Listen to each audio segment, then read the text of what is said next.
Deux Patek qui restent après la longue vidéo que je vous remets en description que vous avez appréciée. Il y a cette Nautilus. Alors toi Patek, Raoul, c'est une marque que tu connais, c'est peut-être la marque que tu connais le mieux. C'est la marque que je connais le mieux, ouais, en toute modestie, mais là, de par mon parcours professionnel, voilà, je suis passé 14 ans chez eux. Donc par la force des choses, j'ai été formaté Patek, mais c'était avec beaucoup de plaisir, parce que c'est une maison exceptionnelle. Parce que même au niveau du directoire, la relation, c'est une maison qui est familiale. Donc on n'avait pas justement cette approche de groupe. Donc c'était vraiment une expérience incroyable. Le travail pour la famille Stern pendant toutes ces années, c'était un vrai plaisir et beaucoup de respect pour la famille Stern, pour ce qu'ils font, et ce qu'ils ont fait, et ce qu'ils font, et ce qu'ils vont faire, ouais, clairement. Tu l'ouvres, tu appuies sur les deux côtés. Hop, ça c'est une boucle qui est spécifique à Là, la Nautilus. ouais, Ouais, ouais, c'est une petite sécurité. Après, tu as l'autre partie aussi qui s'ouvre. magnifique. En quelques mots sur cette Nautilus, qu'est-ce que tu peux nous dire? Pièce à complication. Première Nautilus à avoir été associée à une complication référente à la date. Parce que ce n'est pas la première complication qu'on peut voir dans la gamme Nautilus. Il faut savoir qu'en 2006, on a célébré le 30e anniversaire de la Nautilus. Et en fait, il y a eu un restylage de l'iconique 5711. Et après, tu as eu la 5712 qui, elle, associe la réserve de marche, la phase de lune et autres.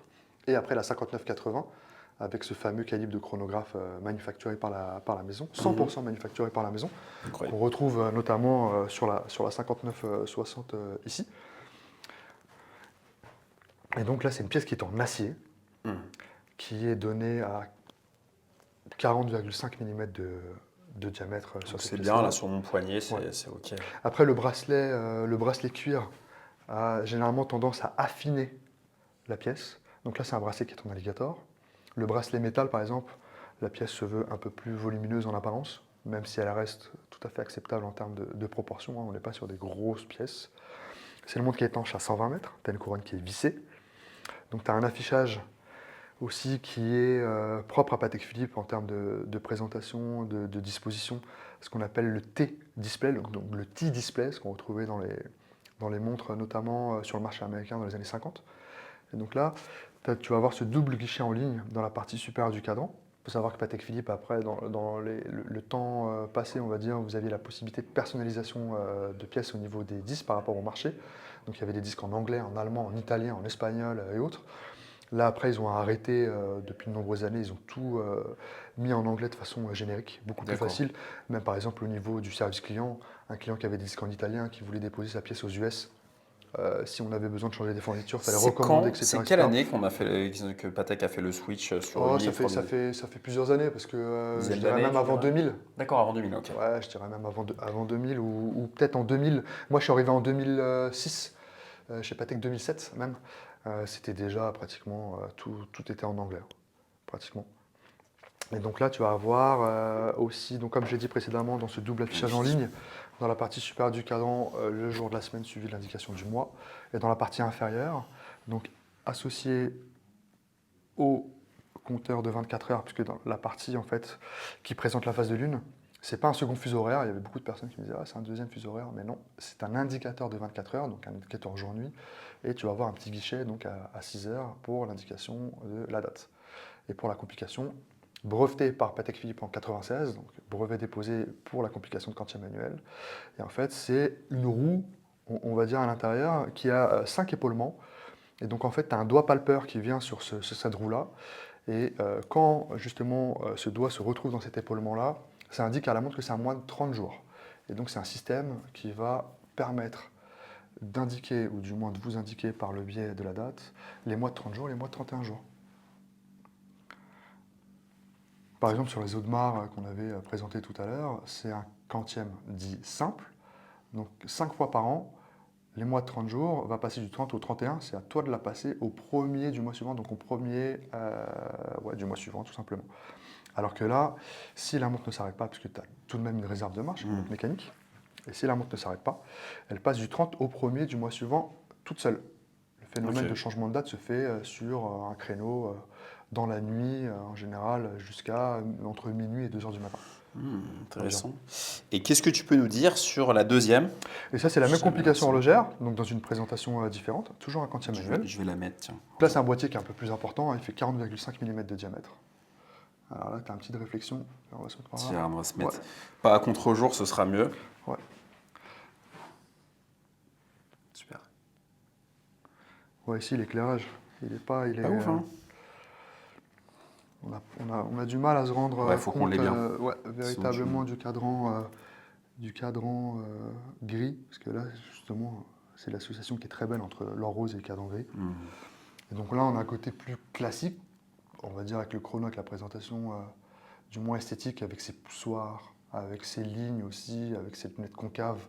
Donc on est sur des arêtes qui sont assez douces, mais avec un côté très moderne, très actuel, avec un monocompteur aussi, qu'on voit pratiquement nulle part ailleurs, dans d'autres maisons. C'est un chronographe aussi qui est flyback, donc pour la petite explication. C'est ce qu'on appelle retour en vol. Donc pour le remettre à zéro, il n'est pas nécessaire de l'arrêter au préalable, contrairement à un chronographe dit classique. Et donc en fait, sous les guichets, on va avoir le petit signe plus et moins qui va être un indicateur de réserve de marche. Alors on s'en doute, quand l'aiguille se rapproche du signe moins, eh ben vous savez que vous êtes en fin de réserve, et quand elle est collée au plus, vous êtes au maximum de la réserve. Et sur une pièce comme celle-ci, la réserve de marche, elle est donnée à 55 heures. Donc c'est assez appréciable, c'est-à-dire que tu poses ta montre le vendredi soir, le lundi matin tu la reprends pour faire ta semaine, la montre est toujours à l'heure, toujours à la date. Parce que c'est vrai que parfois sur certaines montres, on a cette contrainte-là où la réserve de marche elle n'est pas énorme. Et le vendredi, tu la poses et le lundi, bah, tu dois le régler, tu dois l'ajuster, la date, etc., etc. Alors que là, c'est une contrainte que tu n'auras pas sur cette montre-là. Et je trouve qu'elle a une allure incroyable, cette pièce-là. Là, elle est dans cette configuration d'origine, or rose, bracelet marron. Donc on est sur un côté un peu plus classique. Mais sinon, on peut aussi, la teinte de cadran autorise justement des associations de couleurs. C'est une pièce que j'avais vendue il y a quelques temps à un client. Et en fait, il m'avait demandé conseil pour une couleur de bracelet sur cette montre-là. Et on avait mis un bleu un peu canard, un peu pétrole. La montre, elle prenait une autre dimension. Une autre dimension immédiatement. Bon, c'est vrai que c'est magnifique. C'est plus classique. C'est plus classique, ouais, c'est vrai que moi, bah, c'est à vous de me dire votre coup de cœur hein, sur la série de vidéos qu'on a fait. Merci à toi. Alors, si vous voulez la longueur, on l'a testé dans la vidéo principale, la première. Je vous remets le lien en description. Donc, vraiment, ça vaut le coup. Faudra aller voir ça. Raoul en parle en détail. Moi, mon coup de cœur Cœur, ils sont là. personnellement, bon, bah, moi, ça a été celle-ci. Je peux pas t'expliquer pourquoi, tu sais, c'est irrationnel. Hein. Complètement, c'est l'émotionnel qui parle. Donc, Voilà, c'est les émotions là, qui parlent, c'est ce que je répète assez souvent. Donc moi c'est celle-ci et puis on a aussi bah, une jolie petite montre sympa d'Eto Platine, voilà, qui est assez chouette. Euh, je sens que tu vas être obligé de revenir sur la chaîne, hein, avec Raoul. plaisir, hein. Quand tu veux, à ton service. À mon avis, je crois que tu vas être obligé de revenir. Pas de Donc souci, c'est un plaisir. n'hésitez d'en pas à parler. vous abonner au compte Instagram Tocante, à aller voir ce que fait Raoul aussi. Répète-nous ton Insta, comme ça les gens vont le voir. Column_luxury timepieces. Encore une fois, column en référence à un composant du chronographe qui est la roue à colonne. Voilà, plus de 20 ans d'expérience, tu viens pas de débarquer. Ça va, on s'en Voilà. sort un petit peu. Donc c'est On ce s'en qui sort fait un aussi petit peu. ta valeur ajoutée.